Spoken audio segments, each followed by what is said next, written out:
సినిమాతో Indian star గా మారిపోయిన ప్రభాస్ తో సినిమా చేయడానికి అనేక మంది బాలీవుడ్ మూవీ మేకర్లు సిద్ధంగా ఉన్నారని ఎప్పటి నుంచో టాక్ వినిపిస్తుంది. అయితే ప్రస్తుతం సాహో సినిమాకు ఫిక్స్ అయిన ప్రభాస్ బాలీవుడ్ వైపు చూసేందుకు ఆసక్తి చూపడం లేదు.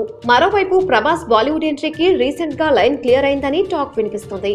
రాజమౌళి డైరెక్షన్ లోనే ప్రభాస్ బాలీవుడ్ స్ట్రైట్ మూవీ తెరకెక్కనుందని సమాచారం.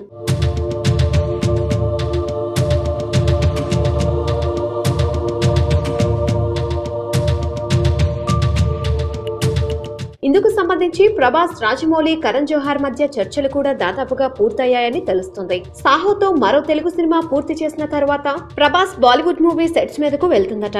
అప్పటికి రాజమౌళి కూడా నిర్మాత దానయ్యకు కమిట్ అయిన సినిమాను పూర్తి చేస్తారని టాక్. మొత్తానికి బాలీవుడ్ ప్రాజెక్ట్ తో భారీ లాభాలను చవిచూసిన కరణ్ జోహార్ ప్రభాస్ జక్కన్న జోడీని వదిలిపెట్టేలా కనిపించడం లేదు.